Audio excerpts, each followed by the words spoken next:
દર્ભાવતીના દબંગ ધારાસભ્ય શૈલેષભાઈ મહેતાને સોટા કેમ્પ કહેવામાં આવે છે તે ઉપનામને સાબિત કરતું વધુ એક નિવેદન સામે આવ્યું છે।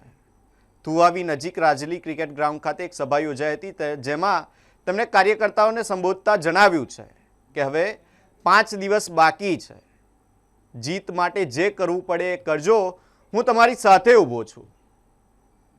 સાંભળો વધુમાં શું કહી રહ્યા છે દબંગ ધારાસભ્ય શૈલેષભાઈ મહેતા।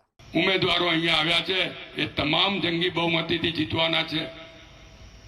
ડભોઈ નગરપાલિકામાં ફરીવાર ભારતીય જનતા પક્ષનું બોર્ડ બેસવાનું છે। આપણે એટલો ખાતરી આપવી પડે ને કે ના ભાઈ, આ બાજુ તો કોઈ બોલતા નથી, કારણ કે આ તો તમારી તાકાત પર જવાબદારી લેવાની છે, મહેનત તમારે કરવાની છે। 5 દિવસ બાકી છે, જે કરવું પડે એ કરજો, પણ આપણા તમામ ઉમેદવારોને જંગી બહુમતીથી જીતાડવાના છે। એના જે તમે કરશો એનામાં તમારી જોડે અમે તમામ ઊભા છીએ।